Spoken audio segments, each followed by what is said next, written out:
Check. Okay guys, welcome back. We are on the next concept called BPA.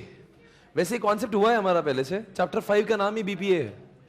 Business process automation. धंधा नहीं करने का. क्या नहीं करने का? धंधा करने का है. पहले जो काम कर रहे थे वही काम करने का, पर पहले जो काम इंसान कर रहे थे इंसानों के बदले अब मशीनों को लाने का. We are going to introduce hardware and software in our business so that we can improve the efficiency of our business. जैसे नहीं रुकिए साहब. BPA कौन सा पेज नंबर है? 41. इधर आओ. BPA कॉन्सेप्ट हुआ है. मैं आपको 4-5 एग्जांपल देता हूं. पहले BPA किसको बोलते हैं? ATM का काम पहले कौन कर रहा था? आंटी को ऑटोमेट करने के लिए ATM आए. आंटी की एफिशिएंसी बढ़ी क्या नहीं बढ़ी? आंटी पहले से ज्यादा काम कर पा रही है. आंटी उन एरिया में फोकस कर पा रही जहां वो पहले नहीं कर पा रही थी. पहले काम अकाउंटिंग का एक मुनीम कर रहा था, अब मुनीम के बदले काम टैली कर रहा है. सो टैली ने हमारे इंसानों का काम का वो बढ़ाया है. क्या बढ़ाया है? एफिशिएंसी बढ़ाया है. मुझे और बोलना है. बुक माई शो आया, एक ऑटोमेशन लाया, टिकटिंग ऑटोमेट करवाया. IRCTC आया, टिकटिंग ऑटोमेट हुआ. Number 5 virtual classes I, teachers का काम ऑटोमेट हुआ. बारकोड रीडर आया, बिलिंग ऑटोमेट हुआ.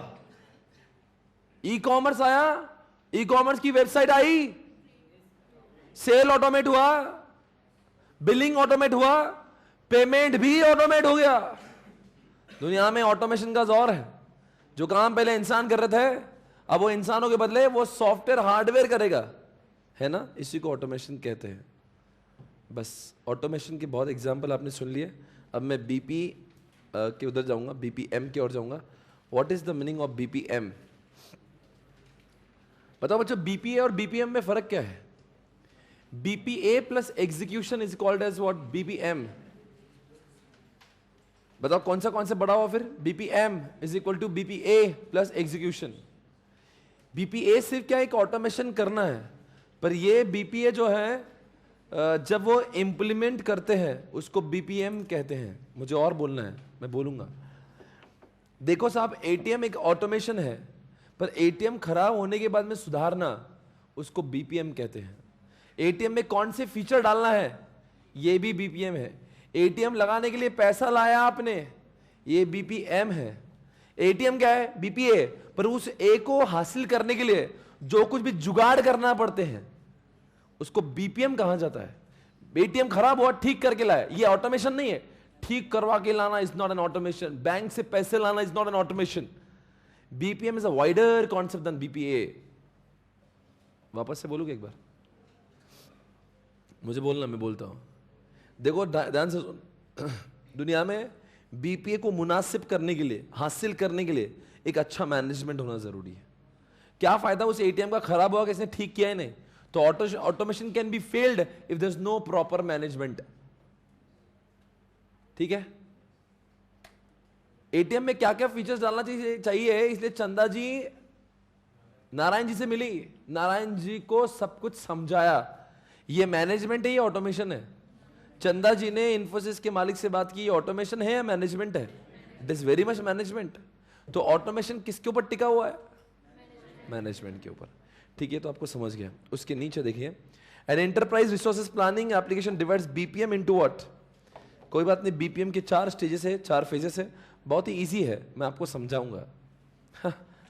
बहुत इजी. एनालाइज करेंगे, डिजाइन करेंगे, इंप्लीमेंट करेंगे, रन. Concept over. जैसे एग्जाम्पल, अपना क्या नाम उसका, अपना बिग बाजार है, और इन दिनों में बिग बाजार को बहुत नुकसान हुआ है जब से दुनिया में ई-कॉमर्स का दौर आया. बिग बाजार is a biggest loser in the current scenario, because big Bazaar के पास में वो नहीं जो दूसरों के पास है. Big Bazaar has understood it. When Big Bazaar has analysed it in the first phase, they have understood they need to grow, they need to change, they need to adopt something new which people has already adopted. That is what analysis.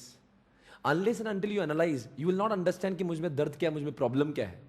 When you analyze, you understand, अच्छा इसकी वजह से मेरा धंधा कम हो रहा, अच्छा ये है.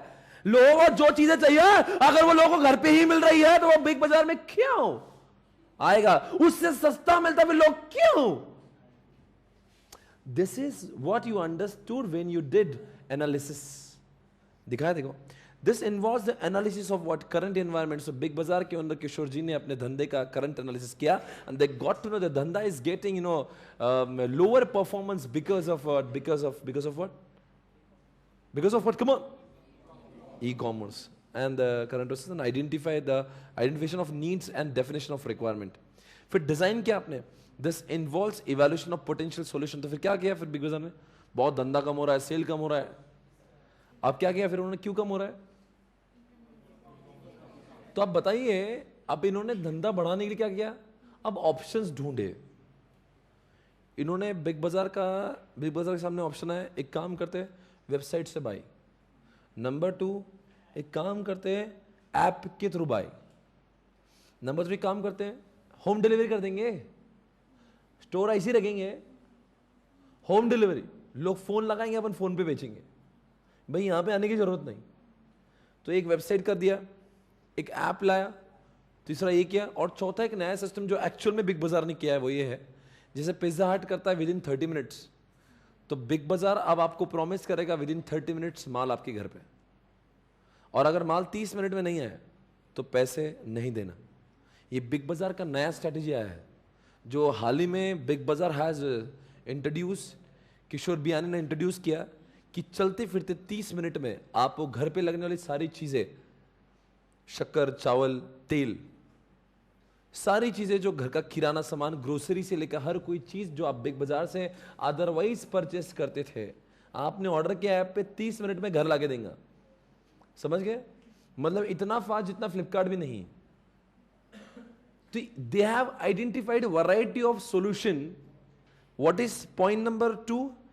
बहुत सारे सॉल्यूशन को ढूंढना और उनका कंपैरिजन करके उनमें से जो बेस्ट तरीका है उसको सिलेक्ट करना. तो दो में, पहले में क्या हुआ? दर्द मिला. फिर दर्द को सॉल्व करने के लिए 4 अलग अलग टाइप के सॉल्यूशन आए. फिर उन चारों में से एक को सिलेक्ट किया. 3 नंबर में क्या किया?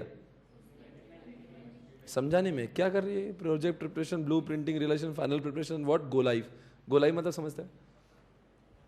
मतलब उसकी डिजाइनिंग बना दो, उसको सॉफ्टवेयर ला लो और सॉफ्टवेयर को इंप्लीमेंट कर दो, टेस्टिंग करो और इंप्लीमेंट कर दो. अब चौथे में क्या है?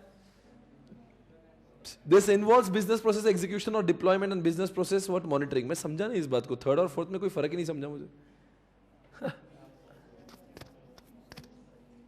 3rd में भी वही, 4 में भी वही.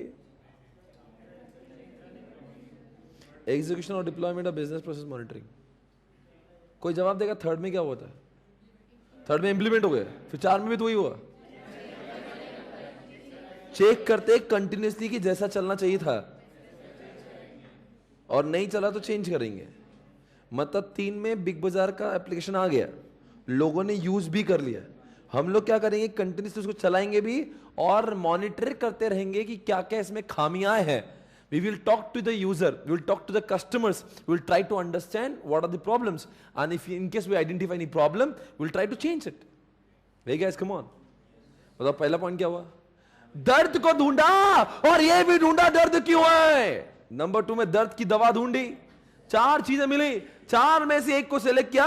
नंबर 3 में जो सिलेक्ट किया उसको, उस ऑटोमेशन को मैंने इंप्लीमेंट किया. और 4 में हमेशा देखता रहा कि जो मैंने ऑटोमेशन किया है, बोलो ना, वो उससे फायदा हो रहा है या नहीं. बोलो नंबर 1 कौन सा है? Number 1 analysis, designing, implementation, run and monitoring. Number 1 analysis करेंगे, डिजाइन करेंगे, इंप्लीमेंट करेंगे, मॉनिटर करेंगे. बीपीएम के 4 phases. Did you find it difficult? No, it was so easy. Come on baby, everybody come on, check it out. Come on everybody, come on.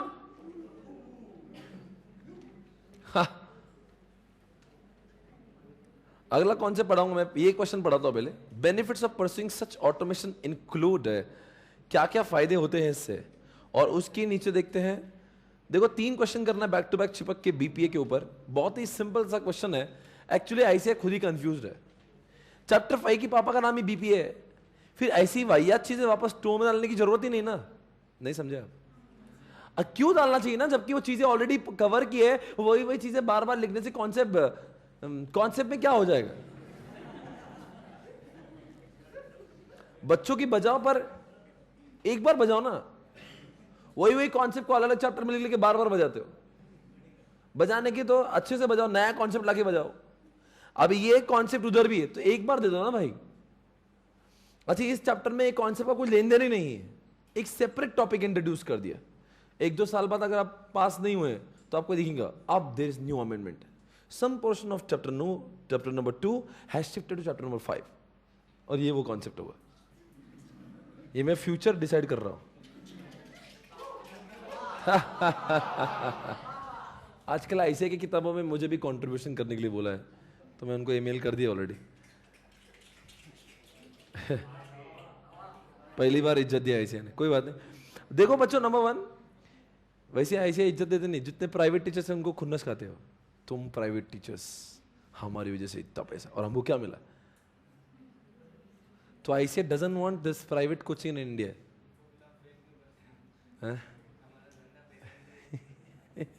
ये बच्चा बोल रहा है कि तुम रिजल्ट अच्छे से निकालो तो सारे प्राइवेट कोचिंग बंद हो जाएंगे, है ना? Reducing the impact of human errors, अच्छी बात है। क्या लिखा है? Benefits of pursuing such automation. सभी लोग को समझ रहा होगा क्वेश्चन कितना आसान है कि ऐसे ऑटोमेशन होने की वजह से क्या क्या फायदा हो रहा है। नंबर 1, ह्यूमन एरर्स ही नहीं रहे। क्यों? क्यों? अगर एक बैंक के आंटी के पास में जाऊं तो आंटी अगर इमोशनल हुई है तो नोट गिनते गिनते गलतियां कर सकती है। पर क्या आपने एटीएम को गलती करते हुए देखा है? 500 रुपए विड्रॉ किया तो 500 ही देता है। आंटी कभी कभी इमोशनल होकर 600 दे सकती है। Try to understand everybody. Tally कभी गलती नहीं करता है, मुनीम कर सकता है। और जो किराना शॉप पे जो राजस्थानी लोग जो होते हैं वो टोटली में गलती कर सकते हैं, बारकोड रीडर नहीं कर सकता है। एक फर्स्ट पॉइंट खत्म हो गया। कितना इजी पढ़ा रहा हूं मैं। Transforming, thank you very much. आप मुझे सराहा तो मुझे बहुत अच्छा लगता है, पर आगे बढ़ेंगे अब। Transforming data into what? BPA can, apart from the collecting and storing data, make it available in the form that is useful for। अच्छा, वही लिख रहा है तो एग्जाम्पल लिख दो टैली। क्या पता टैली डेटा को इंफॉर्मेशन में कन्वर्ट करता है? कब ऐसा महसूस हुआ? सर टैली में जर्नल एंट्री ठोक दो, उसके बाद में वो प्रोसेस करके आपको क्या बना के देगा? रिपोर्ट, अच्छी रिपोर्ट बना के देगा। मेरा सॉफ्टवेयर भी क्या आपको ये लगता है दुनिया का सबसे बड़ा सॉफ्टवेयर swapnilpandit.com है?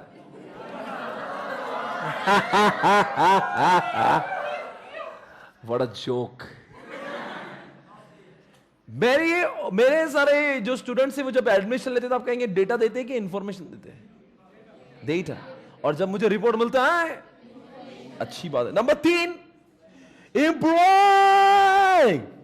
Performance and process effectiveness. Oh shit।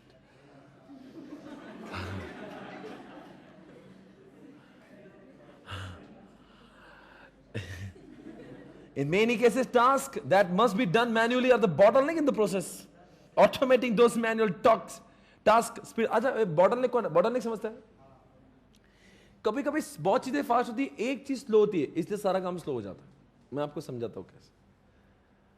अक्सर मॉल में देखने मिलता है, सारे लोग फटाफट अपना सामान खरीद के लाते हैं और सबसे ज्यादा बोटलनेक उनकी बिलिंग सिस्टम में होता है। कितना भी तुम भागो, आखिरी में बिलिंग पे आना, वहां पे यू कांट मूव, साहब लाइन में प्लीज। और अगर थोड़ा सा आगे है ना, वो बाजू वाला देखता क्या रे मैं क्या कर रहे हैं। और भारत में लोग तो ऐसी नजर देखते हैं जैसे आपने कुछ बहुत ही गलत काम किया पीछे, और वो क्या एटीट्यूड से बोलता है। सही है, चाहे कोई भी लाइन ले लो उसमें आप आगे आ गए तो लोग जिस निगाह से देखते हैं ना, बॉटल नहीं क्या हो।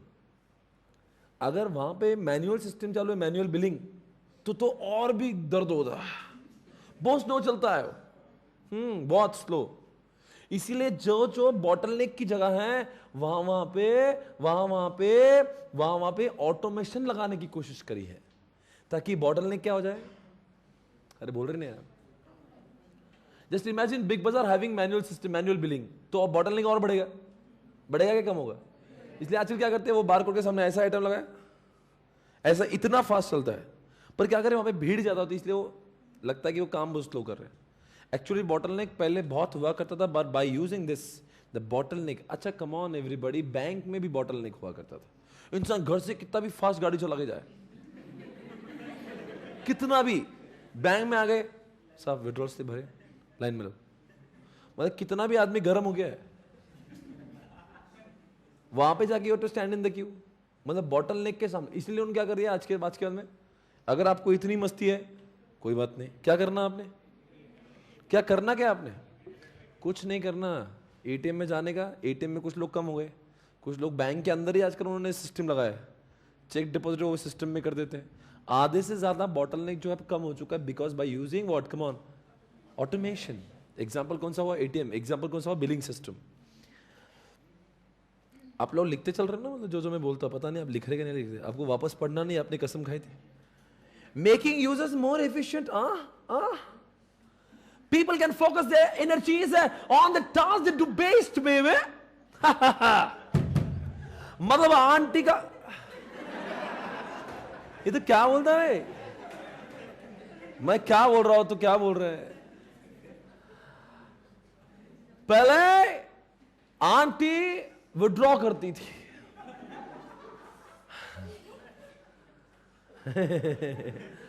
आंटी ही डिपॉजिट, आंटी ही पैसे काउंट करती थी, डेबिट क्रेडिट भी और लेजर पे एंट्री भी आंटी खुद ब खुद क्या करती थी, ऑथराइजेशन भी आंटी कर रहे थे, पैसे भी आंटी ही काउंट करती थी। अब बताओ, जब से एटीएम आया और जब से ऑनलाइन बैंकिंग आया, इंसानों ने आंटी के पास जाना ही छोड़ दिया। पैसे उसमें क्या प्रॉब्लम है? अब बताइए, सारा काम एटीएम ही काउंटिंग कर लेता है, एटीएम ही डेबिट क्रेडिट कर लेता है, एटीएम ही ऑथराइजेशन कर लेता है, और एटीएम ही चेक करता है कि आपका कार्ड वैलिड है क्या नहीं।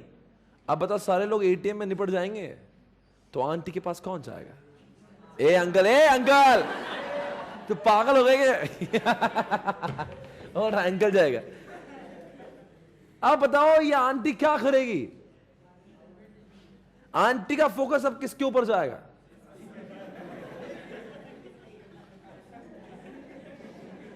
कुछ भी होता auntie would be able to focus more on business strategies rather than what's spending her important time on all this छपरी वर्क। ओके, वही पैसों गिनने में और वही डेबिट क्रेडिट करने में आंटी कुछ चमत्कार नहीं कर रही, वो तो रूटीन काम है। बट वही अगर टाइम, वो कीमती काम, अगर कीमती जो वक्त है, आंटी अगर बिजनेस के स्ट्रेटजी में लगा दे और बिजनेस के ग्रोथ में लगा दे, तो ये आंटी बिजनेस के अंदर बहुत वैल्यूएशन कर सकती है।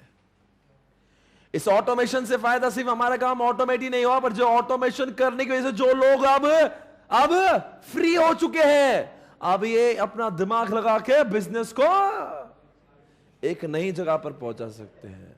आंटी को अब सोचने के लिए वक्त मिल रहा है। Aunty can think for business growth. वही तो लिखा है, people can focus their energies on the task they do best. थोड़ा पढ़ेंगे हम लोग, बैंकिंग ऑपरेशंस की बात कर रहे हैं। Next point, making, oh my God, what's that? Making the business more responsive. Business can easily automate new application and processes they are introduced. Can easily automate new application. Can easily automate new application and processes as they are introduced. Sir कुछ नहीं समझ रहा, मुझे भी नहीं। Making the business more, BPA का एक फायदा है कि बिजनेस ज्यादा रिस्पॉन्सिव बन रहा है।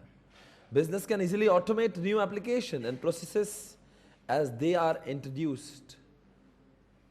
मतलब कि इनका ये कहना है कि ऊपर जो क्वेश्चन लिखा, some benefits pursuing of automation include, कि आजकल जो जो भी ऑटोमेशन आ रहा है, लोग बेझिझक उन सारे ऑटोमेशन को अपना रहे हैं।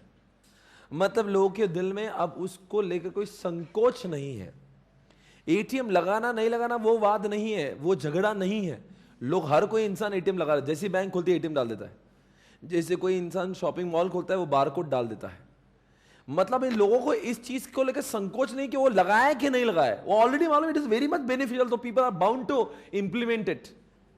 There is no doubt, there is no शक on the capability of automation. People have become so responsive to it. Mind it, guys. Are you getting this point? Come on, everybody. Now, next point. Come on, check it out. Improving collaboration and information sharing. Collaboration बढ़ रहा है, ऐसा कह रहे हैं आजकल. Business process designed through a collaborative interface means IT can integrate the processes with business logic that drive day-to-day operation. To achieve this automation, we would need IT infrastructure, always software to manage the same. अब इसमें क्या लिख रहा है वो ध्यान से सुनेगा। आपको क्या लगता है कि आजकल कोलैबोरेशन बढ़ रहा है, मतलब कि टीम वर्क बढ़ रहा है, इससे ऑटोमेशन की वजह से। जैसे एग्जांपल ऑटोमेशन का लेते हैं, इंट्रानेट। चलो मेरी ऑर्गेनाइजेशन का इंटरनेट है, मैं अगर मालिक और मैं कुछ डालता हूं तो मेरे सारे एम्प्लॉय को तुरंत दिखता है। मैंने बोल दिया आज के बाद में सर्विस टैक्स इतना है, वैट इतना है, और संडे के दिन सब लोग इतने बजाएंगे, और ये प्रोजेक्ट में ये लोग काम करेंगे, ये प्रोजेक्ट में ये लोग काम नहीं करेंगे, ये प्रोजेक्ट हमें इतने तारीख को कंप्लीट करना ही है। ये मैं जैसे इंटरनेट पे डालता हूं तो किसको मालूम चलता है? Everybody who is working in my organization will come to know about it. This is how the information can be shared. वो लिखा ना, इंफॉर्मेशन शेयर हो रहा है। और साथ साथ में कोलैबोरेशन कैसे बढ़ रहा है? अगर मैंने बोला ये 4 लोग साथ में मिलकर काम कर लेना और अच्छे से जल्दी मुझे रिपोर्टिंग ला के देना, अगर मैं मालिक हूं और मैं ऐसा लिख के दे रहा हूं 4 लोग काम करेंगे और मुझे सबमिट करेंगे, तो there will be more collaboration. और कोलैबोरेशन का और एक फायदा है, कैसे? अगर मान लो ABCD 4 भारत के मेट्रो सिटीज में बैठे हुए और चारों मिलकर एक ही प्रोजेक्ट पे काम कर रहे हैं, तो बताओ अब की बार कोलैबोरेशन, टीम वर्क कैसे बढ़ेगा? इंटरनेट की वजह से। ए वाला काम करेगा, जो भी लिखेगा वहां पे लिख देगा, बी वाला काम करेगा वो भी लिखेगा, तो सबको ये समझेगा कि दूसरा वाला क्या कर रहा है। तो this is how there will be team collaboration, there is a team work. नहीं, आपको समझा ही नहीं। मैं आपको सिंपल सा एग्जांपल देता हूँ। मेरे ऑफिस में व्हाट्सएप यूज करता हूँ मैं, मेरा व्हाट्सएप ही मेरे लिए इंट्रानेट है। और मैं क्या करता हूँ, this is how by using that WhatsApp I allocate, I delegate my work to my employees. I just write it on my WhatsApp group कि ये काम इसको करना है, वो काम उसको करना है।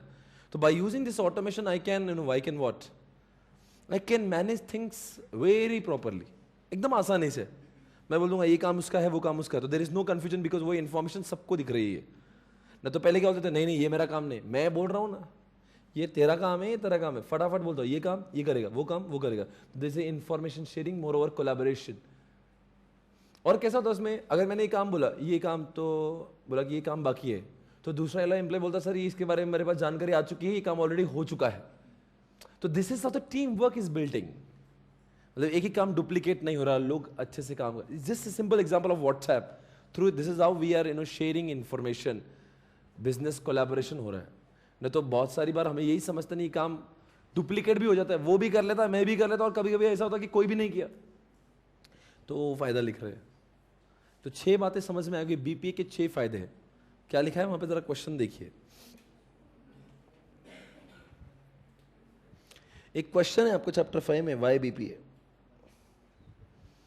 कंफ्यूज मत होना, वाई बीपीए का आंसर अलग आता है, और बीपीए के ये जो लिखा ना, some benefits of pursuing automation, chapter 5 में एक क्वेश्चन आता है जिसका नाम है वाई बीपीए, और ये क्या लिखा है, ऑटोमेशन के फायदे। इसका का आईटी और इसका सब्जेक्ट में यही प्रॉब्लम है, आंसर समझ में नहीं आते। मतलब कि अभी आपको ये पढ़ रहे ना, आपको समझ में आ रहा है, पर आपको एग्जामिनेशन के दिन कंफ्यूज हो जाएगा। वो वाई बीपीए पूछेगा, हो सकता है ये लिख दे, और वो बेनिफिट्स लिख दे, आप उसका आंसर वो लिख दो। तो यू शुड क्लियरली अंडरस्टैंड। इसके साथ similar question is there in chapter number 5 as well. तो बी केयरफुल, वाई बीपीए पूछेगा तो वो लिखना, और बेनिफिट्स बोला तो ये लिखना। बोलो सबसे फर्स्ट फायदा कौन सा हुआ? क्या आपको लगता है बीपीए करने से आपके एरर कम हो जाएंगे? नंबर 1 कौन सा? एटीएम का भी गलती नहीं करता। नंबर 2, क्या आपको लगता है टैली जैसा सॉफ्टवेयर ऑटोमेशन आपके डेटा को इंफॉर्मेशन में कन्वर्ट करेगा? नंबर 3, क्या आपको लगता है, बोलो ना, इसका एग्जांपल कौन सा दिया तुमने? क्या एटीएम से क्या हो रहा है? बॉटल नेक कम हो रहा है ना, बॉटल नेक, मेकिंग यूजर मोर एफिशिएंट। हाँ या ना? आंटी का फोकस अब किसके ऊपर आएगा? उन सब चीजों के ऊपर जिसकी वजह से बिजनेस ग्रोथ होगी। वो क्या लिखा ना, energies on the task that do best, मतलब कि जो उनको अच्छा रहे। ये फालतू में टाइम पास करना, नोट गिनना, उसमें कुछ चमत्कार होने वाला नहीं है। ये काम मशीनों को करने दो, इंसानों को वो करने दो जिसमें इंसान माहिर है। नंबर 5 क्या लिखा है, business are becoming nowadays adopted, nobody is having any संकोच or any doubt on the capability of BPA. Everybody is trying to adopt. Number 6, what's that? Come on. Come on, everyone. Improving collaboration. मतलब example, WhatsApp example, internet, people are coming together. There is a more teamwork nowadays in the organization. There's a information sharing as well. Next, what's that? अच्छा, और एक कुछ बाकी क्या? नहीं, हाँ. If we not look at the IT perspective, there we can also visualize the following IT processes which are usually involved in the typical business enterprise. इसका मतलब ऐसे कौन से कामों के लिए हम लोग आईटी का इस्तेमाल, या फिर कौन से कामों के लिए आजकल हम लोग आईटी यूज कर रहे हैं। जिसकी इंग्लिश अच्छी बताओ, क्या इंग्लिश में मतलब होता है उसका। If we now look at IT perspective, then we can visualise the following IT process, मतलब ये नीचे दिए हुए आईटी प्रोसेस है which can usually involve in a typical business enterprise. मतलब एक टिपिकल बिजनेसेस में ये आईटी का प्रोसेस चलता है।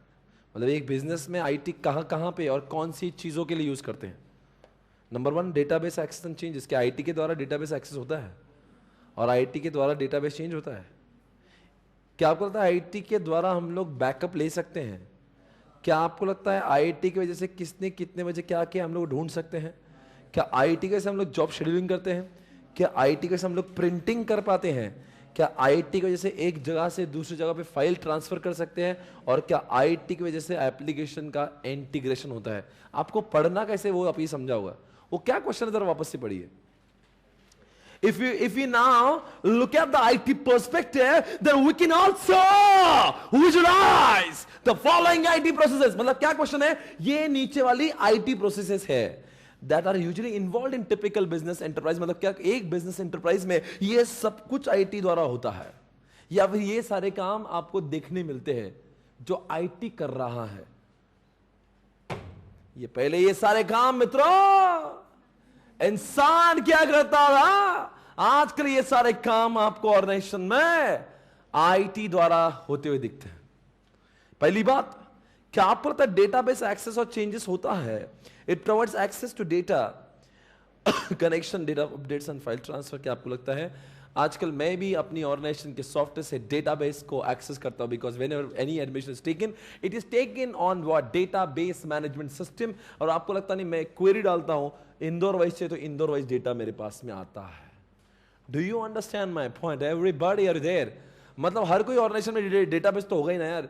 You take an example of any software, तो सॉफ्टवेयर में जब डेटा डालते हो तो क्या क्रिएट होता है, डेटाबेस क्रिएट होता है। और डेटाबेस से बनाने के लिए नहीं होता, डेटाबेस का लोग बाद में एक्सेस भी तो करते हैं।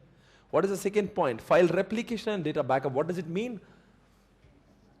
अरे यार क्या बोलते हो आप?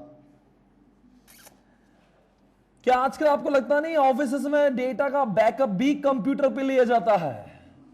अरे बोलो, जितने भी एडमिशन से क्या मैंने भी सबका बैकअप ले सकता हूं? Yes, I can do copy paste. I can create the data of this hard disk on another hard disk. I can replicate, मतलब समझता है replicate? इसके जैसी और एक कॉपी बना सकता हूं। क्या कंप्यूटर से कॉपी पेस्ट हो सकता है? क्या कंप्यूटर से बैकअप लिया जा सकता है?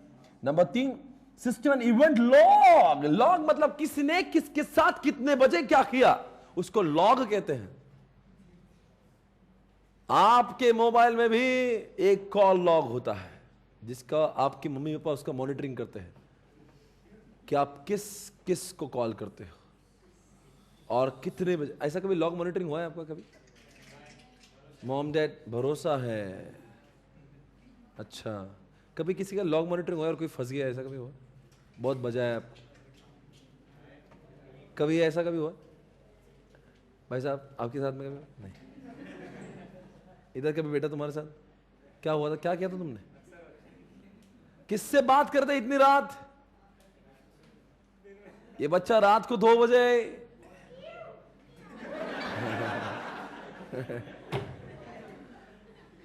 बात कर रहा था। मम्मी ने कॉल लॉग देखा। कॉल लॉग में अक्सर लोग नाम चेंज कर देते हैं।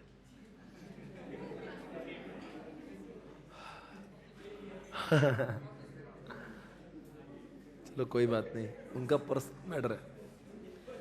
बस बस रुकिए, आप अंदर जा रहे हो। लॉग है, मुझे बोलना था, सुनेंगे। लॉग है और मॉनिटरिंग है, लॉग मॉनिटरिंग। तो क्या कंप्यूटर की वजह से काम हो सकता है? जैसे देखना क्या लिखा है, it reviews analyse the event log in critical system, create multi step corrective action such as restarting a server service.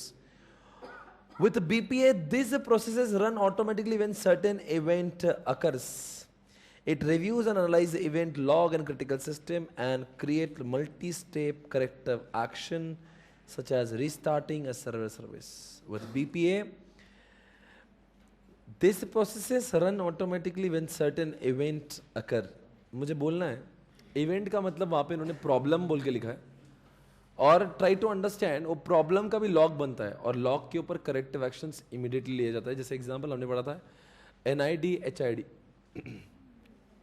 जैसे कुछ होता है, जैसे कुछ हमारी ऑर्गेनाइजेशन के ऊपर कोई अटैक करता है तो उसको देखता है कुछ तो इवेंट हो रहा है, इवेंट हो रहा है मतलब कोई तो प्रॉब्लम हो रहा है, और क्या करता है उस प्रॉब्लम के ऊपर वो करेक्टिव एक्शन लेता है और उसकी इन्फॉर्मेशन किसको भेजता है? जो उसका सिस्टम एडमिन होता है उसको इन्फॉर्मेशन बोलता है, साहब बहुत सारे लोग हमारे सिस्टम के अंदर घुसने का प्रयास कर रहे हैं, इससे पहले वो अंदर घुसे इसको ले लो। मतलब वो क्या हो रहा है? BPA। अरे एग्जांपल सिंपल, अरे अगर मान लो किसी ऑर्गेनाइजेशन में, जान दो ये अपना बिग बाजार में अगर अपने बगैर बिल का अगर बाहर गया ना आइटम लेके बाहर गया ना, वो लगेज बचता हो, ऐसे लोग भी आपके शक भरी निगाहों से देखते। आपने कभी प्रयास करके देखिए ऐसा? मारते हो ना, इतने आसानी से नहीं छोड़ेंगे आपको। आप एक काम करेंगे, आप लोग इवेंट, वहां पे लॉग मॉनिटरिंग हो रहा है, इवेंट हो रहा है ना, आपका चोरी एक इवेंट है उसका मॉनिटरिंग कर रहा है, वो लिख रहा है ना, देखो यहाँ पे with BPA this processes run automatically when certain event occurs. वो बजाना जो है ना, आवाज जो बजर होता है वहां पे, वो अपने आप होता है, वो कोई बजाता थोड़ी ना। तो BPA ये तो है ना, ऑटोमेशन है। जब भी कुछ गलत घटनाएं होती है तो वो आवाज करता है, कुछ बोलेगा। This is how BPA informs. कभी आप ATM को तोड़ के देखिए तो ATM में एक सायरन या फिर कुछ आवाज बजती है। कभी गाड़ी का होता है ना, गाड़ी में वो आजकल लॉक सिस्टम आ चुके हैं, वो वैसे उसको टच भी किया ना हौले से चिल्लाते हैं। आपने कभी देखा किसी गाड़ी, और वो पूरे सोसाइटी में आवाज करती है वो गाड़ी। जब तक कोई जाके उसको ठंडा नहीं करेगा वो, तब तक वो शोर, इतना शोर पूरे सोसाइटी में, मोहल्ले को समझा कुछ तो हुआ गाड़ी के साथ। तो इसीलिए ये क्या है, वो इवेंट को देखता है क्या गलत हुआ। जैसे कुछ गलत हुआ, चलो वो जब तक वो उसको बंद नहीं करेगा आके, वो तब तक बजाते रहेगा उसको। हेलो एवरीवन, अभी सारे बच्चे आपको जवाब देंगे इनको बैच कैसी लगी, इन्होंने कितना फन किया, इनको लॉग कितना पसंद आया, और इनको बैच के बारे में क्या अच्छा लगा, और इनके कौन से दोस्त सबसे अच्छे। ओके, और मल्टीपल रिविजन की वजह से आई रिमेंबर एवरीथिंग, और this is the best thing which I love in the batch. और लॉ बहुत अच्छे से पढ़ाया। लॉ एक थियोलॉजिकल सब्जेक्ट है जो हमको बहुत टफ लगता है, लेकिन सर ने वो बहुत इजी किया हमारे लिए। मुझे सबसे इजी सब्जेक्ट अभी लॉ इसका लगता है। रिटेन नहीं हो रहा था, अब मैं घर पे बुक भी खोलूँ तो मुझे एकदम जल्दी से पॉइंट रिकॉर्ड हो रहा है, I can write down also. Thank you so much. I recommend everyone की सर लॉ बहुत ज़्यादा अच्छा पढ़ाते हैं, बहुत ही ज़्यादा अच्छा पढ़ाते हैं। Multiple revision, everything, the chart, the notes जो सर के हैं, दैट इज वेरी हेल्पफुल। उसके अलावा कुछ और पढ़ना पड़ेगा, तो हमने हमारे सिंगर से सुना था, but yes it is true. और thank you so much sir. Subject बहुत बोरिंग होता है, घर में नहीं पढ़ा जाता था, हम क्लास में पढ़ते हैं। मैंने हार्डली क्लास के स्टार्टिंग में लॉ क्लास के साथ घर पे पढ़ने की कोशिश की, पर नहीं हुआ। पर बाद में इतने सारे रिविजन हुए कि लॉ घर पे पढ़ना ही नहीं पड़ा। बहुत सारा सबने क्लास में करवा के लिया, सर थैंक यू। और जैसे कि मैंने ITCC का 5 महीना से देखी में था, संतोष पंडित सर, जैसे कि ITSM में वहाँ पे किया था, दोनों में ITSM में एसेंशन था, और ITCC लॉ भी SSC क्लासेस से किया था, उसमें भी एसेंशन था मुझे। और लॉ लगाने का मेरा एडिशन पहले से था, मैं सर को पहले से पूछता था कि आपका बैच कब आने वाला है, 1 महीना 2 महीना आने वाला है। क्लास आ गया था और मैं ऑफिस से छुट्टी लेकर इसी बैच के लिए आ रहा था मैं। और जैसे बैच करने का मुझे पता चला कि सर का जो मेमोरी टेक्निक्स है, जिसमें इसका जैसे सर पढ़ाते थे, जैसे कि पूरा कॉन्सेप्ट पूरा याद करते थे हमको, वैसे सेम सर ने लॉ में पढ़ाया। So not sir, law subject इतना थियरिकल सब्जेक्ट होने के बावजूद इतना जो एंजॉय किया मैंने, वो अनलिमिटेड एंजॉयमेंट एंड जो starts sort of his preparation notes. They are really awesome. Law subject इतना easy लगता है, कोई सब इतना revision और extensive revision उनका style mostly. So law subject basically theory है और जैसे सब जानते हैं कि रिकॉल करना is very difficult because professions बहुत सारे हैं और ऐसे हैं जो सर की भाषा में मैशअप हो सकता है बहुत ज़्यादा। तो सर ने एक्चुअली ऐसे पढ़ाया है कि जिससे पूरा बाइफरकेट कर करके पढ़ाया है, जिससे हम लोगों को भी वैसे याद है जैसे सर ने एकदम चार्ज भी या फिर अभी अमेंडमेंट भी हर चीज़ के लिए बाइफरकेट कर करके दिए हैं, which is very beneficial. Sir के लिए वाले से लगा सर ने बहुत एफर्ट किए हैं, सर ने लॉ जैसा बोरिंग सब्जेक्ट इतना इंटरेस्टिंग बना दिया है, सर ने actually enjoyed it. Thank you very much. Law from these people, not possible at all. And once just attended a demo lecture of sir, and I thought बस इतना यही करना है, मुझे बाकी कुछ नहीं करना है। And thank you sir, means a lot for us. Thank you. There's law with us, and I can very proudly say that my decision was good. And now I am burden-free law. So I'm very thankful to sir for a very good teaching.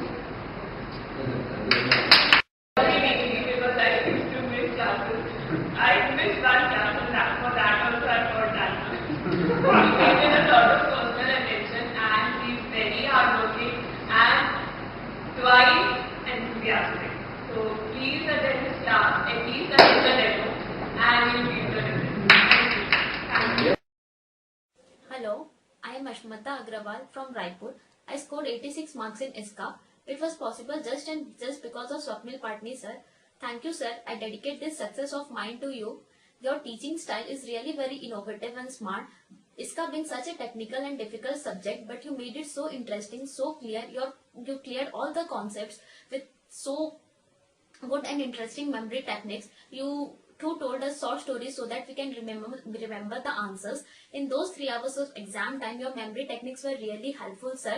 I read full ISCA from your notes and summary. I did not refer any other books. Your books are sufficient. Guys, I want to tell that Swapnil Patni sir is the best teacher best and finest teacher I have ever come across. We are blessed to have such a sir. We are blessed that CA students can get a sir like Swapnil Patni. Sir, you are an inspiration to me. Not only to me, to all the students, you are a real inspiration, sir. Thank you, sir. Thank you for everything. Thanks a lot. How are you all? I am Sarthak Gupta from Delhi, and I have secured 81 marks in ISCA and all in rank 18th in CA final November 2015 exams. I would like to thank Swapnil Patni sir for making a subject like ISCA look so interesting and engrossing so that I could score such high marks. And friends, I would like to recommend you all to go for Swapnil Patni sir for ISCA. He is simply the best faculty for ISCA in India. He makes it look so easy that you will start loving the subject. Thank you sir. Thanks a lot for your guidance, motivation and support and helping me to secure such high marks. I would like to dedicate my marks to you sir. You are simply the best for ISCA. So guys, just work hard and make Swapnil Patni sir proud. Love you all. Bye. Take care. Kudos. Bye. Number 4, job scheduling भी होता है आजकल। मतलब आजकल नहीं रुकिए ना, आजकल आईटी से जॉब शेड्यूलिंग हो रहा है। मेरे दोस्त के पास में एक सॉफ्टवेयर है, उसके पास में 20-25 सीए का आर्टिकल्स होंगे काम करने वाले, और वो क्या करती है, उन्होंने एक सॉफ्टवेयर बनाया। उस सॉफ्टवेयर पे सारे आर्टिकल्स का नाम लिखा हुआ है। हर रोज जब वो जॉब लिखता है, कुछ नया काम, तो जॉब डालता है, उसके सामने ऑप्शन आते हैं, ये काम किसको देना है, तो 25 नाम आते हैं। वो जिसको नाम डालेगा वो ओके करता है, उस आर्टिकल को भी एसएमएस जाता है कि सर ने जो ये काम अलॉट किया है, और उसके साथ में टाइम भी लिख के था, 6 बजे से लेके शाम के 6 बजे तक, या 6 बजे से लेकर रात को 8 बजे तक ये तेरा काम का टाइम है। 8 जब बजेंगे तो बॉस को भी एसएमएस आएगा और उसको भी आएगा 8 बज गए, सर ने बुलाया, और सर को एसएमएस आएगा बजाओ इसको।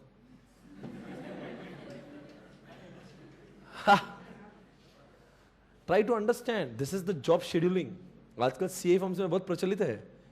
कितना सही है ना, नहीं तो कभी कभी तो बॉस को यही समझते नहीं, उसको बोला था ए क्या कर, सर तुमने तो काम दिया, अच्छा मैंने बोला था, क्या बोला था। आधे टाइम तो बॉस भी हौले से करता, उसको खुद को समझते नहीं उसने क्या काम दिया था।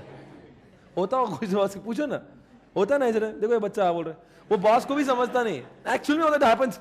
अरे 25-30 आर्टिकल समझते नहीं, उसको खुद को वो हौले से करता है, ए इधर आओ काम बोल, सर तुमने तो काम दिया। अच्छा मैंने बोला था, क्या बोला था? ओके सॉरी, दूसरे को भेज। तो this is what happens in the office. वही लिखा जॉब शेड्यूलिंग होता है। फाइल ट्रांसफर, क्या आपको लगता है आईटी का भी यूज फाइल ट्रांसफर के लिए, मतलब ईमेल द्वारा इधर से उधर व्हाट्सएप द्वारा भेजने के लिए होता है? It can be automated to deliver and retrieve data on what set schedule. क्या आपको लगता है आईटी की वजह से हम लोग फाइल एक जगह से दूसरी जगह पे भेज सकते हैं? आजकल कबूतर कोई यूज नहीं करता, ना कोई हम लोग कुरियर का इस्तेमाल करते हैं। आजकल हम लोग क्या करते हैं? आईटी का इस्तेमाल करते हैं फाइल को ट्रांसफर करने के लिए। प्रिंटिंग की बात कर लेते हैं, क्या आईटी का इस्तेमाल हम लोग प्रिंटिंग के लिए भी कर सकते हैं? सिंपल है क्या? मुझे तो I just don't understand the logic what they want to. मतलब क्वेश्चन भी कितना घटिया बनाया है, मतलब गिरने की भी हद होती है यार। मुझे बताओ, क्या आपको बहुत नॉलेज मिल गया पढ़ के? मतलब ये जो मैंने पढ़ा है, आप ही मुझे बताओ, आपको कसम है आईसीए की, आप मुझे बताओ ये पढ़ के क्या आपको लगता है आपकी ज्ञान की वो तो वृद्धि हो गई? आप बहुत सुपर टैलेंटेड बन गए? अरे व्हाट नॉनसेंस। और प्रॉब्लम सिर्फ पढ़ने का नहीं है, ऐसे सब सवाल पूछे जाते हैं तो लग जाती है एग्जामिनेशन। वो क्या क्वेश्चन है, आप आईटी के नजरिए से देखो कौन से काम आजकल ऑर्गेनाइजेशन में होते हैं जो आईटी निभाता है। एक पहला काम कौन सा है? डेटाबेस को एक्सेस कर सकते हैं। दूसरी बात क्या लिखे? बैकअप ले सकते हैं। तीसरी बात क्या लिखे? कुछ भी गलत हुआ तो आपको वो इंफॉर्मेशन देगा, मॉनिटरिंग देगा। जॉब शेड्यूलिंग समझता है? आप किसको क्या काम देने का वो समझ सकते हो। नंबर 5, अच्छा ये किया नहीं था क्या हमने? ओके। नंबर 6, फाइल एक जगह से दूसरी जगह पे भेज सकते हैं। नंबर 7, प्रिंटिंग कर सकते हैं। और यहां पे लिखा है application integration, it automates IT and business processes by combining application that drive business complex processes such as database queries, database transformation, spreadsheet integration can be what. अच्छा सुनो क्या लिख रहे हैं, IT and business processes by combining application that drives business। मुझे बोलना है इसके ऊपर, बड़ा बेकार सा लिखा है। It automates IT and business processes। देखो बच्चों, आप बताओ, IT अलग है और इधर देखिए, IT अलग है और बिजनेस अलग है। कौन किसके जैसा होना चाहिए? बिजनेस ऐसा है, आईटी ऐसा, दोनों ऐसे ऐसे हो गए। ऐसा होना चाहिए, जैसा बिजनेस है वैसा ही आईटी होना चाहिए। तो तब जाके बोलेंगे आपका आईटी सही चल रहा है। तो आजकल ये चालू है ऑर्गेनाइजेशन में, they first understand what business wants and accordingly IT gets customised. तो पहले मुझे क्या चाहिए? मुझे चाहिए अपनी ऑर्गेनाइजेशन में बिलिंग ऑटोमेट होना चाहिए। ये आईटी को नहीं चाहिए। एक आदमी जो मालिक बोलता है मुझे बिजनेस में बिलिंग ऑटोमेट चाहिए, फिर हम ऐसा सॉफ्टवेयर लाते हैं जो बिलिंग को ऑटोमेट करता है। Do you understand? आजकल कुरियर कंपनी ने क्या किया है, लोगों को डॉकेट नंबर डालने के बाद में तुरंत समझ में आता है कि उनका कुरियर कहां तक पहुंचा है। पहले डॉकेट नंबर के लिए वो आंटी को कॉल करते थे कि आंटी बताओ मेरा कुरियर कहां तक पहुंचा है। आज आंटी बोलती मुझे कॉल नको करो, मेरी वेबसाइट पे जाओ, खुद एंट्री करो, खुद ही समझेगा आपका कुरियर कहां तक पहुंचा हो। तो आजकल क्या किया, बिजनेस के हिसाब से आईटी क्या है, आईटी के हिसाब से बिजनेस?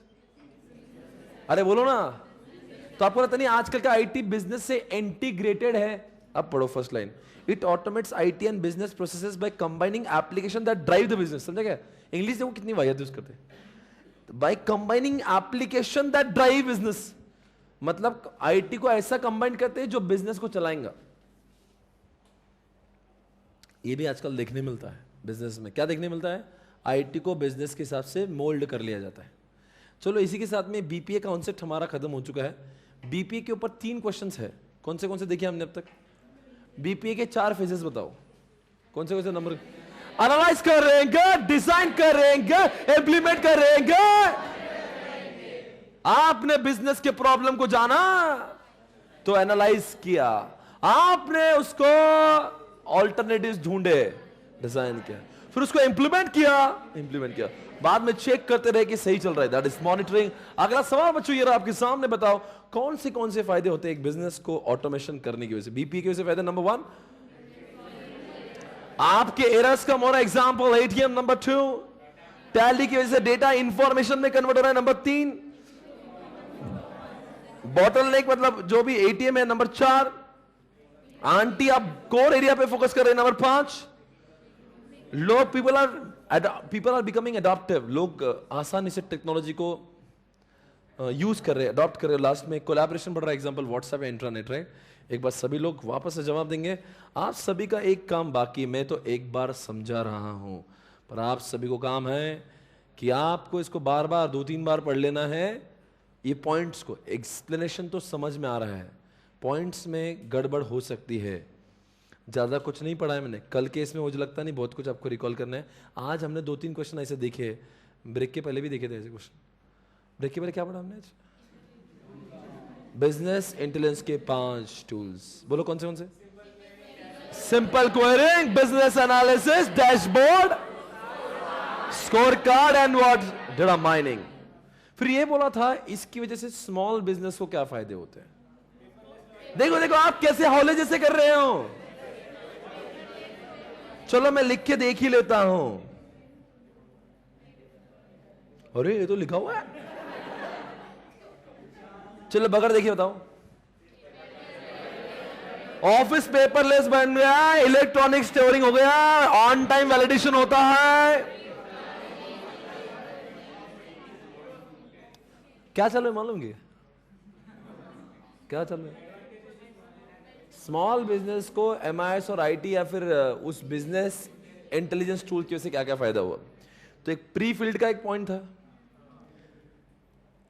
ये तीनों पॉइंट तो आपको क्लियर हो गया। शेयरिंग हो गया, ऑस्की हो गया, वैलिडेशन हो गया। और लार्ज वाले को एक्सबीआई के 2 पॉइंट थे। और कुछ बोलेंगे? कॉस्ट कम हो गई गवर्नमेंट को डेटा सबमिट करने के लिए, ऑन टाइम वैलिडेशन होता है। और एक पॉइंट था उसका क्या बोलते हैं, कॉस्ट कम नहीं, एग्रीगेट वाला एक पॉइंट था। पूरा डेटा आपको एक साथ में दिखता है। ये आपको कंफ्यूजन हो गया, एक बार बोल देते आप, बोल दो, बोल दो। इधर एक्सबीआर के 2 पॉइंट लिख देता हूं मैं, एक कॉस्ट भी लिख देता हूं, और ऑन टाइम वैलिडेशन होता है, और पूरा डेटा एग्रीगेट होता है। इधर बोलिए, office will become paperless, electronic data, वो होता ना इसमें on time validation, pre filled data.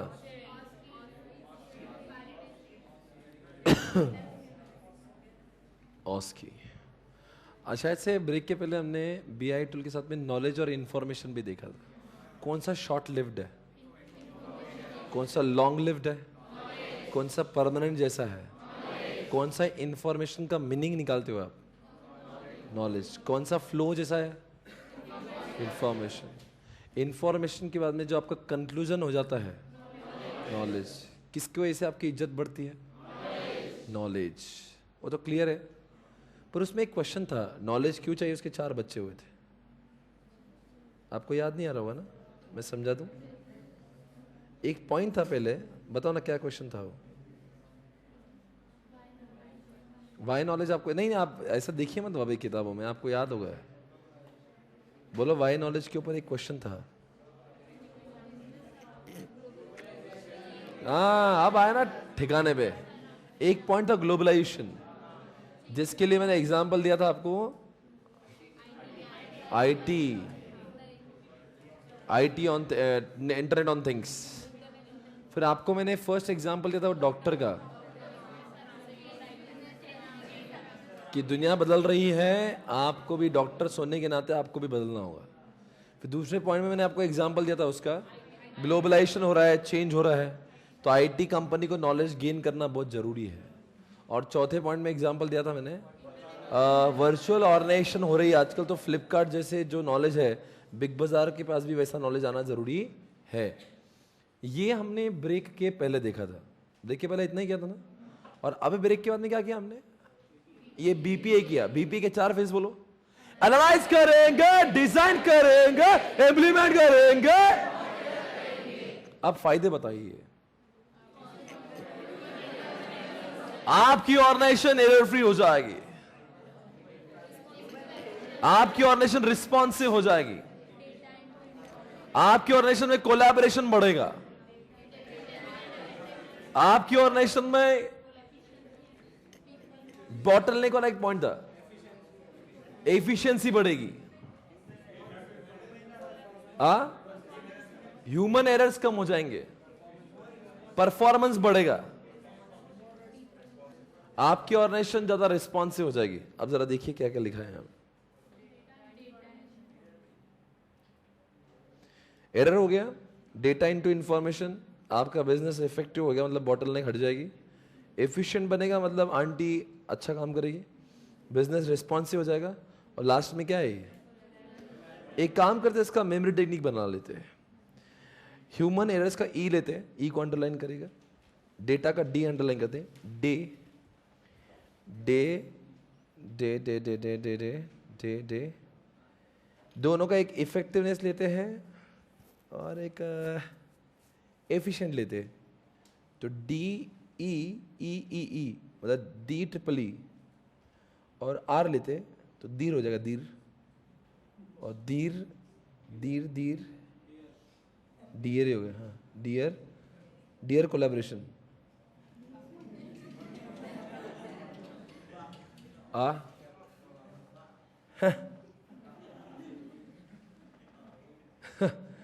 Dear collaboration हो गया। चलो फिर बोल के देखो जरा,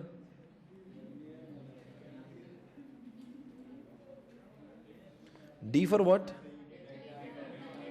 डेटा आपका इंफॉर्मेशन में कन्वर्ट हो जाएगा, इफेक्टिवनेस, एफिशिएंसी, एरर्स कम हो जाएंगे, आपका बिजनेस कोई भी टेक्नोलॉजी अडाप्ट करने के लिए रिस्पॉन्सिव हो जाएगा, और कोलैबोरेट, जैसे एग्जांपल आपका वो था व्हाट्सएप और इंट्रानेट, कोलैबोरेशन बढ़ेगा, dear collaboration. Okay, everybody got it? एक बार बोल देंगे सर? अरे वो नहीं है, हवला है क्या? डियर कोलैबोरेशन से क्या होगा? डी फॉर डेटा, आपका इंफॉर्मेशन बढ़ेगा, effectiveness, efficiency, error. R for responsive, collaboration. Sir ऐसे कौन से काम हैं आजकल जो ऑफिसेस में आईटी के द्वारा किए जाते हैं? डेटाबेस को एक्सेस करना हो या चीज, इसका ए को अंडरलाइन करो, इसका ए, बैकअप का बी, ए बी, हाँ ए बी, सी डी है क्या कोई? Log monitoring, log, A B L, job scheduling का जे, नहीं जे मत लो, एस ले लो, एस, एप्लीकेशन का इंटीग्रेशन आई कर दो, आई अंडरलाइन, फाइल का एफ अंडरलाइन, और पी का प्रिंटर का। बताओ क्या क्या अक्षर है आपके पास में? ए बी एल,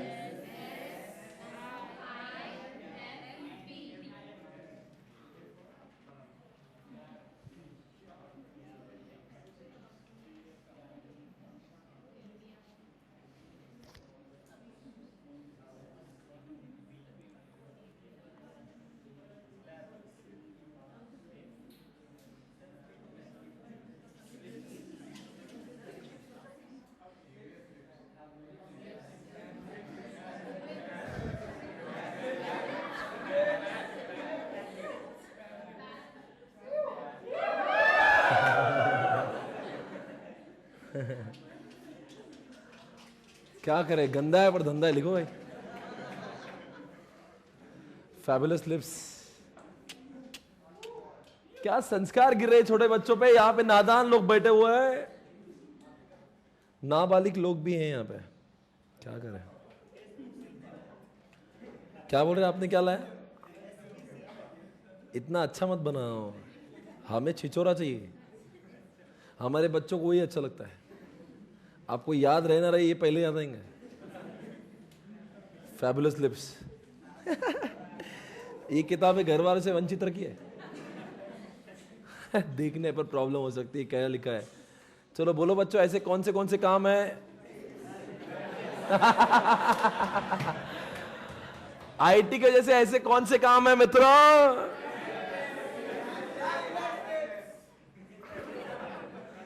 ऐसे कौन से काम हैं आजकल हमारी ऑर्गेनाइजेशन में आईटी द्वारा होते हैं? आईटी द्वारा लिप्स होते हैं, F for what, file transfer होते हैं, एक्सेस डेटाबेस का एक्सेस कर सकते हैं,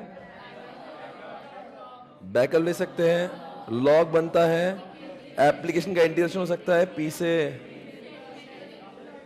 एस फॉर क्या रहा,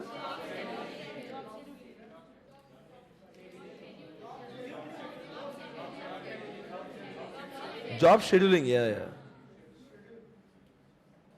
और पी से क्या था, printing.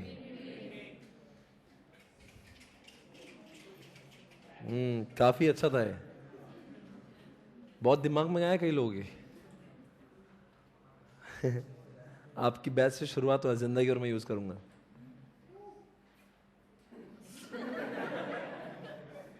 Fabulous lips, F for बोलेंगे, ए, आप बैकअप को एक्सेस भी कर सकते हो,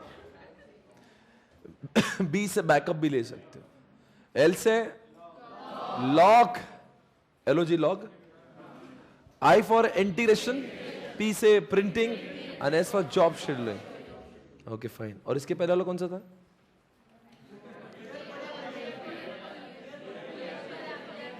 डीआर कोलैबोरेशन था। वो कौन से फायदे हैं? तो क्या फायदा हो सबसे पहले? डेटा आपका इंफॉर्मेशन में कन्वर्ट होगा, एफिशिएंसी है, इफेक्टिवनेस, एरर, आर से रिस्पॉन्सिव, और आपका बन जाएगा बिजनेस का collaboration. Okay, I hope now it is done. याद करने का वो भी काम खत्म कर लिया। अब मैं अगले सवाल पर हूं, ये रहा आपके सामने। अब बहुत मजा आएंगे अब तो। Wow, fantastic show. Now begin here. Okay guys, come on, check it out. This is called as computing, right? Baby, everybody, come on, check it out. Computing. उसके ठीक बाद आपको कंप्यूटिंग। अच्छा, मेरा एक सवाल है। इसके बाद में एक क्वेश्चन है जिसका नाम है ऑडिट, जिसको लगेंगे 30 मिनट्स, और एक कंप्यूटिंग को लगेंगे 15 मिनट। मुझे दोनों खत्म करना है। क्या पहले लूं? नहीं, कल मत बोलिए, अब बीच खत्म करना है। बताइए। वो ऑडिट वाला जो है ना, वो ज़्यादा बड़ा है, आधा घंटा लगता है उसको। वो पहले लेके इसको बाद में डालूं? वो पहले लेता, फिर ये जो है ना उसको छोड़ दूंगा, मतलब कल ले लूंगा। आप बोलेंगे वैसे।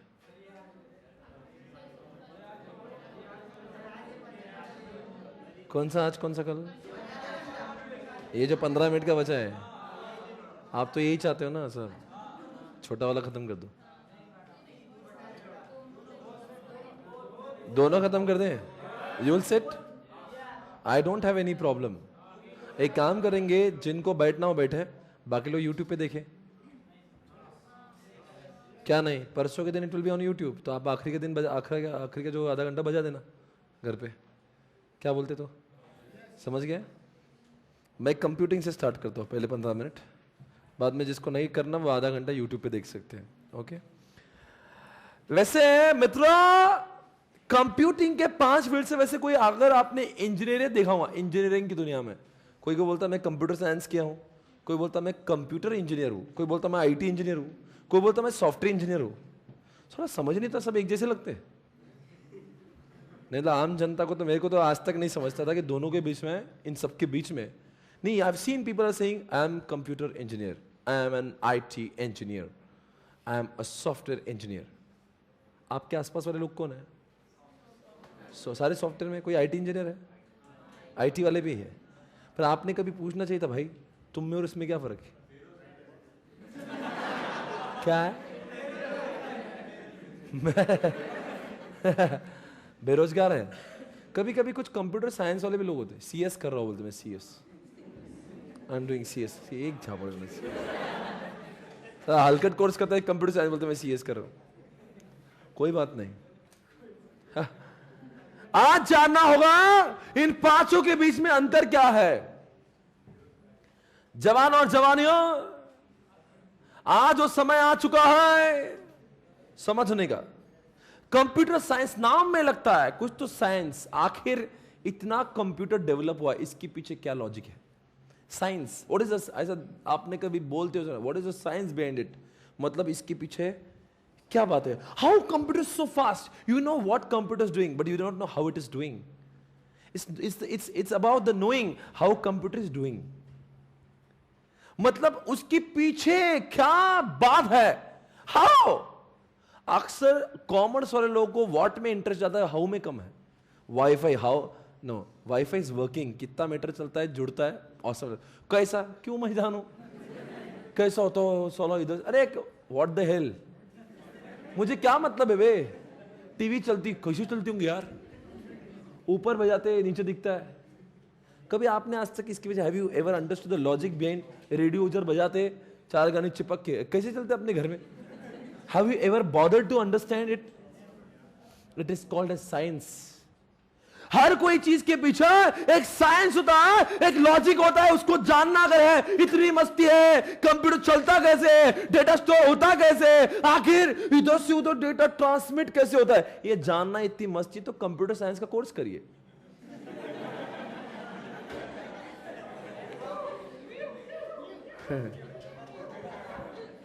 Yes, I did it. Okay guys, I hope you understood the logic behind that, right? तो कंप्यूटर साइंस देखो, सारी चीजें वैसे नहीं। अपने सिलेबस में हम लोग आईटी पढ़ रहे हैं, आईटी, हम लोग आईटी पढ़ रहे हैं, हम लोग कंप्यूटर साइंस नहीं पढ़ रहे। हमारे सब्जेक्ट का नाम क्या है? जो इसमें से कौन सा टॉपिक है? चौथा, 4th पॉइंट। समझ में आ रहा है? ये क्या, अब कोई लोग कंप्यूटर जीरो में समझता, जीरो कैसे? इधर नको पूछो, इतनी ग्रैंड मस्ती है, सीएस पढ़ो, हर चीज की डिटेल जानकारी मिलेंगे, इसके पीछे क्या लॉजिक है। कंप्यूटर से, कंप्यूटर क्या गूगल में इतना डाटा कैसे स्टोर है? अब पूछना नको, हम चीज और है, मुझे पूछता है कैसे होता है, क्या होता होगा, जीरो वन इज क्यों। अब कोई बोलेगा जीरो वन क्यों, इंग्लिश क्यों नहीं? इसके बाद में ऐसे सवाल पूछने का नको, किधर पूछना? जरा इधर देखिए क्या लिखा है। It refers to the scientific and practical approach to computation and its application. अब देखना सबसे कम क्या। It is a systematic study, किसका study? On the feasibility, structure, expression, mechanisation of the methodological process that underlie the acquisition, representation, processing। Computer कैसे process करता है, कैसे स्टोर करता है, कैसे कम्युनिकेट करता है, एक्सेस टू इंफॉर्मेशन कैसा, whether such information is encoded in a bits or bytes in a computer memory or in transcribed engines and protein structure in a human cell। अरे भाई क्यों मैं जानूं ये, क्यों इतनी ही मस्ती होती है?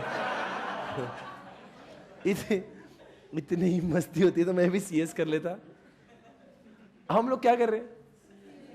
तो कंप्यूटर में इतनी दिलचस्पी है नहीं, और होती तो मैं वो कर लेता ना। इतने जज्बात मेरे जाग उठे नहीं कि मैं नहीं जानूंगा। मैं ये जानना चाहता हूं कंप्यूटर करता क्या है, क्यों करता, कैसे करता, कैसा होता होगा, इतनी उत्सुकता नहीं मुझे। समझ में आ रहा है? I am not so eager to know about all this. इसके पीछे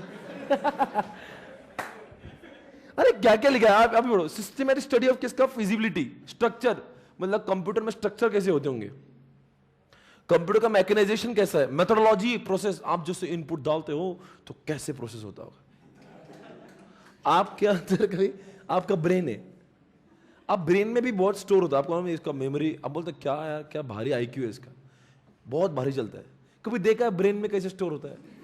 व्हाट द हेल, स्टोर हो रहा ना, कैसा हो रहा, क्या हो रहा, कितने, क्यों? इतनी मस्ती नहीं है। इतना ही मस्ती तो बायोलॉजिकल पढ़ लेता, मैं डॉक्टर बन जाता। नहीं पढ़ना मुझे इतना, क्यों? क्योंकि मैं कंप्यूटर साइंस नहीं कर रहा हूं।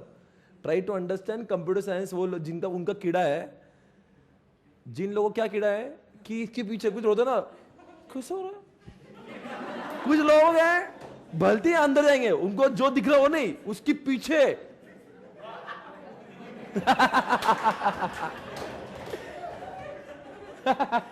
इसके पीछे क्या है बोलते।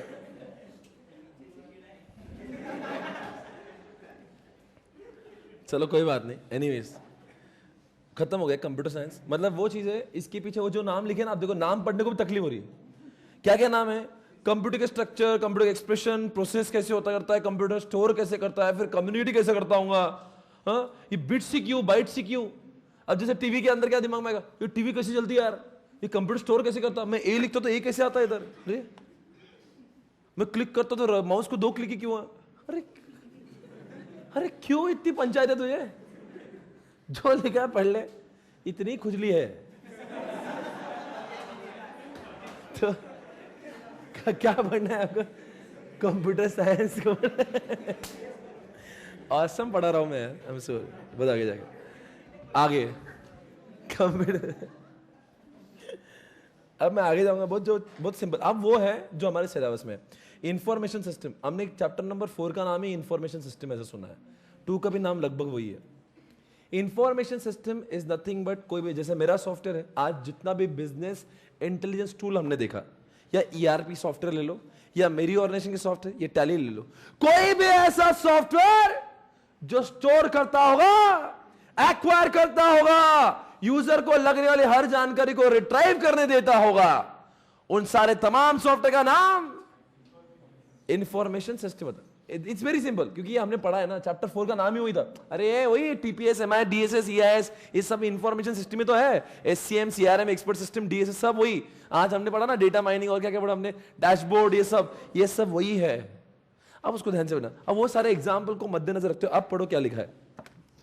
It refers to the study of complementary network of hardware. अच्छा, a software that enterprise मतलब business employee and used to collect. क्या आपको लगता है टैली डेटा कलेक्ट करता है? हाँ, कलेक्ट करके प्रोसेस करता है, क्रिएट करता है, रिपोर्ट स्टोर भी करता है, और जरूरतमंद लोगों को डिस्ट्रीब्यूट करता है। Any specific information system aims to support operations. क्या है ऑपरेशंस?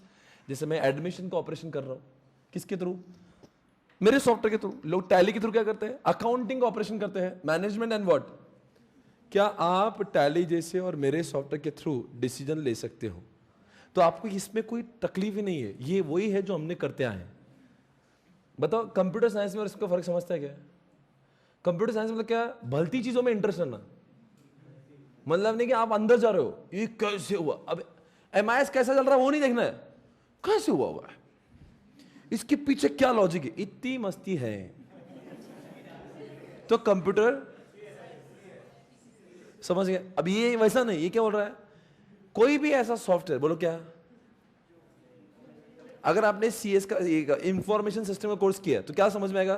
कौन से सॉफ्टवेयर कैसे कैसे इंफॉर्मेशन कैप्चर करते हैं, स्टोर करते हैं, डिस्ट्रीब्यूट करते हैं, उससे क्या फायदा होता है, क्या डिसीजन आता है। अगर ये सब जानकारी करना है, आप अंदर नहीं जा रहे हो, जो बाहर दिख रहा है उसके ऊपर सर्च कर रहे हो, कैसे हो रहा वो नहीं।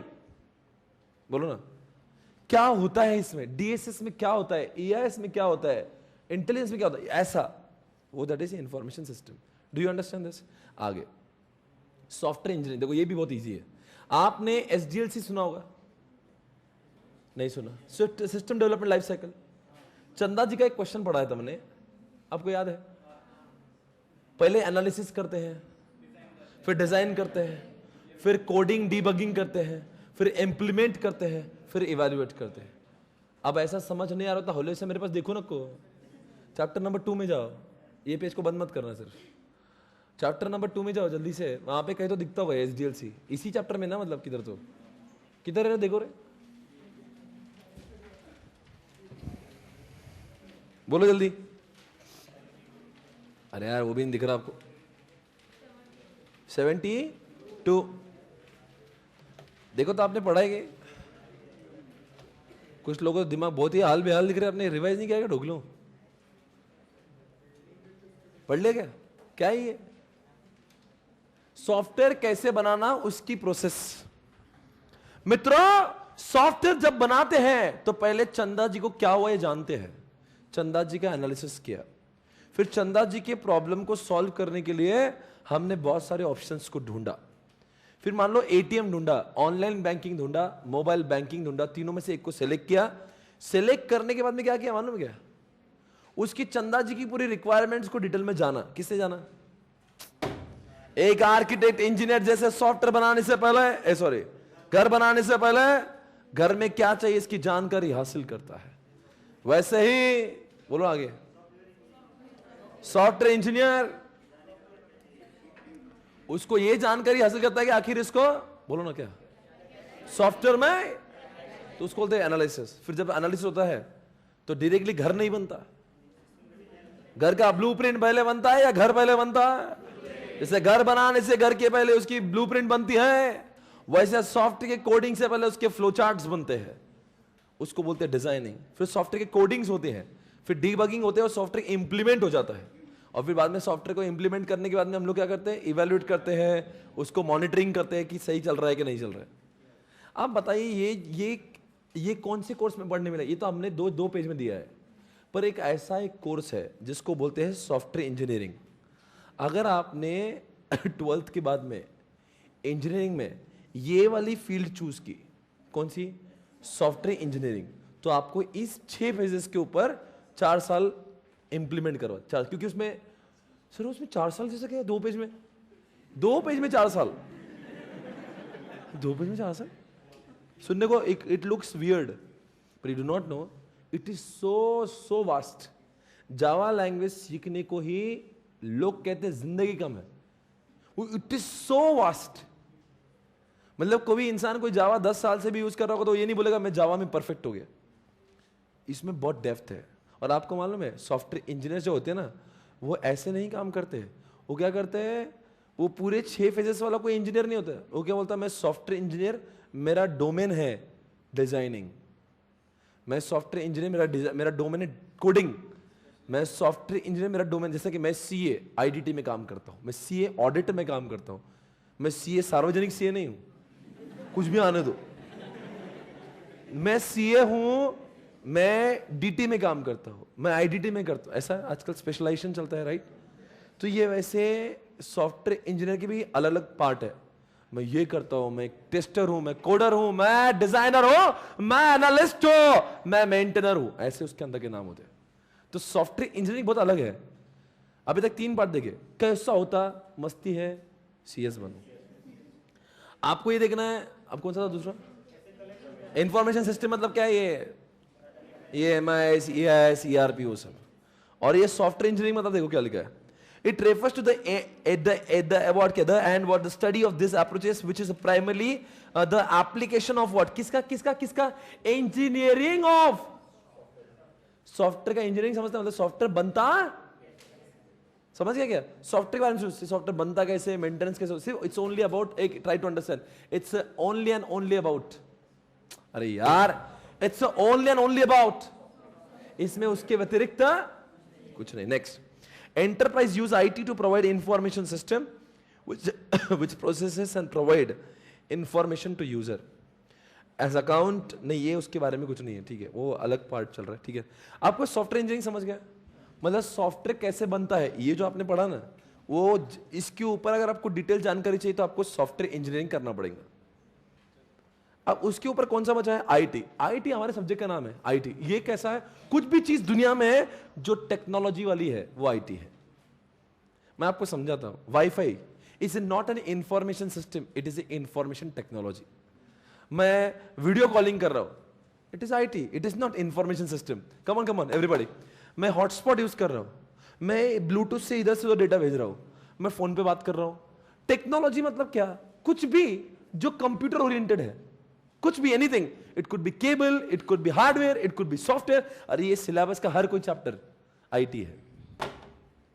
डेटाबेस आईटी है, इस सिलेबस में आज तक जो भी पढ़ा, क्लाउड आईटी है, ग्रिड कंप्यूटिंग आईटी है, वर्चुअलाइजेशन आईटी है, एप्लीकेशन आईटी है, system software IT, operating system IT, BPA IT, LAN वैन मैन सब IT, simplex, half duplex, full duplex IT, circuit switching, message switching IT, serial parallel IT, asynchronous synchronous IT, star बस ring mesh IT, मतलब पूरा IT. ये chapter ही, ये पूरा syllabus he IT है। IT मतलब क्या? कोई भी ऐसी चीज है जो टेक्नोलॉजी से टेक्नोलॉजी समझते हैं। आपका बॉडी आईटी, हौला है क्या तुम? आपका बॉडी क्या आईटी?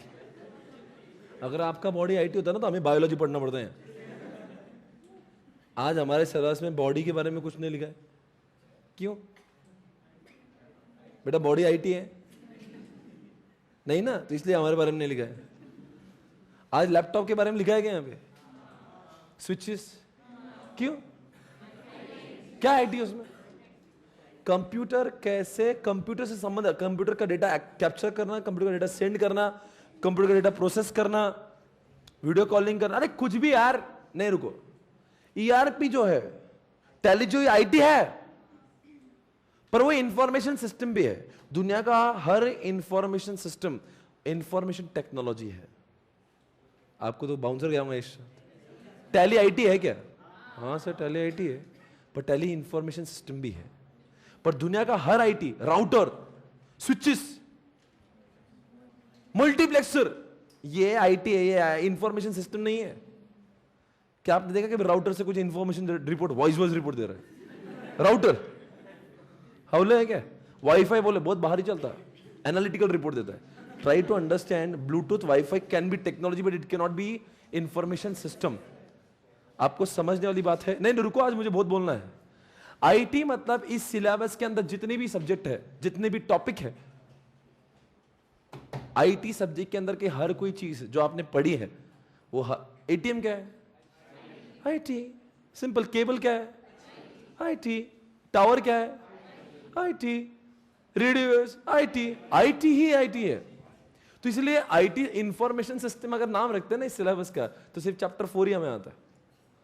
हम तो दुआ करते हैं इस सब्जेक्ट का नाम आईएएस हो जाए, तो सिलेबस में सिर्फ आईटी नाम लिख के इन्होंने उसके स्कोप को बढ़ाया है।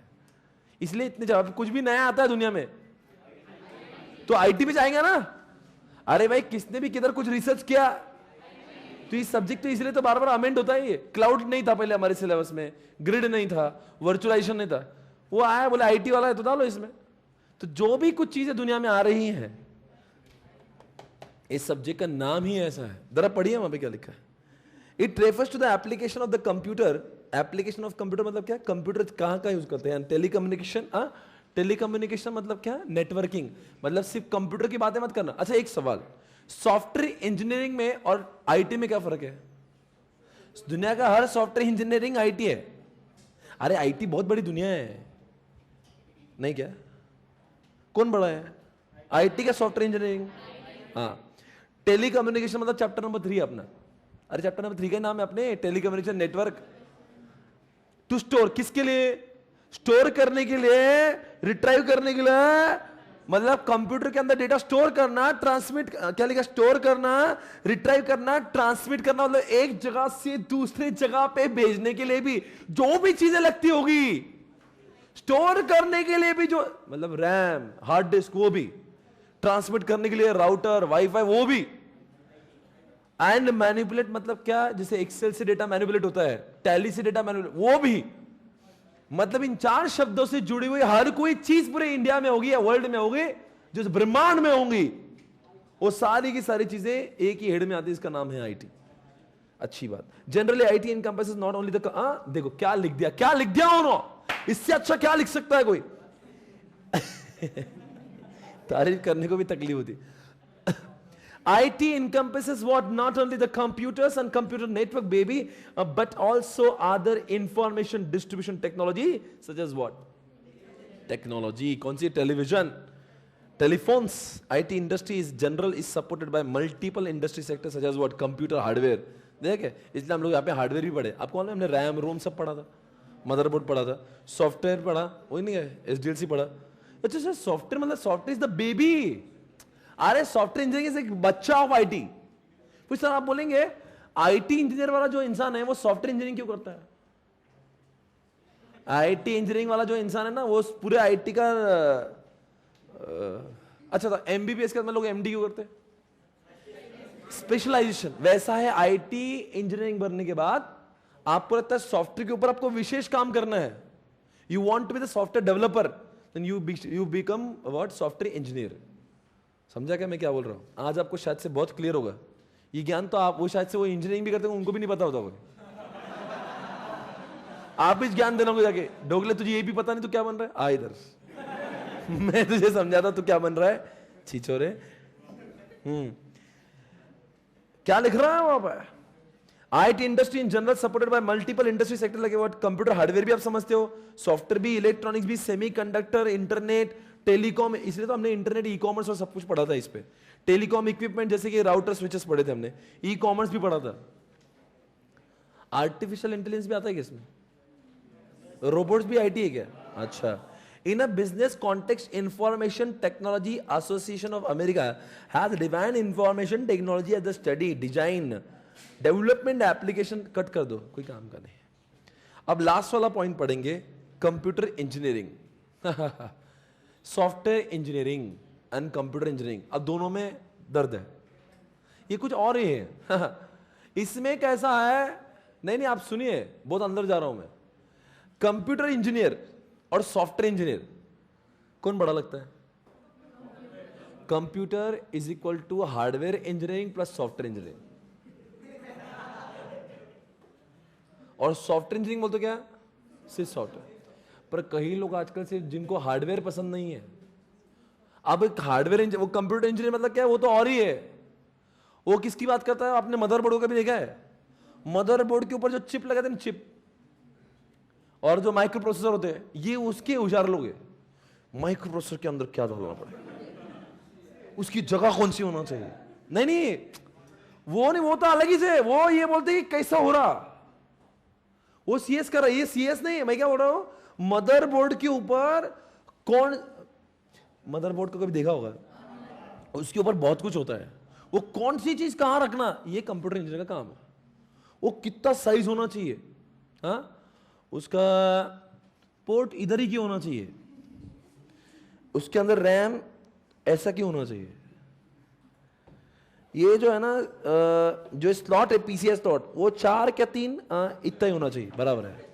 ये जो मैं कर रहा हूं ना, मैं कंप्यूटर इंजीनियर हूं, मतलब ये अलग ही होशियार लोग, ये इनका ये वो नहीं है कि क्यों करता है, वो कंप्यूटर साइंस से ऐसा क्यों होता होगा, ऐसा क्यों होता नहीं, ये बना रहे, ये क्या बना रहे, मदरबोर्ड बनाने वाले लोग, सेमी कंडक्टर बनाने वाले लोग, नेटवर्क इंटरफेस कार्ड अर्थात लैन कार्ड बनाने वाले लोग, रैम बनाने वाले लोग, माइक्रो, मतलब ये और ही थे ना, मतलब ये कुछ ज्यादा ही है, मतलब क्या को बनना है। तो ऐसे भी लोग स्पीकर बनाएंगे, बैठे बैठे स्पीकर बना दिए। अरे मतलब ये इनका जो है ना, इनको अलग चीजों में इंटरेस्ट है। आप जरा देखो ना, ये भी क्या लिखा है, it refers to the discipline that integrate several fields of electrical engineering and computer science required to develop a computer hardware। मतलब हार्डवेयर कैसा बनाना, इनका अलग ही दिलचस्पी है, इनको हार्डवेयर बनाने के। ये केबल बना देंगे, बैठे बैठे केबल बना देंगे, देखिए मेरा केबल।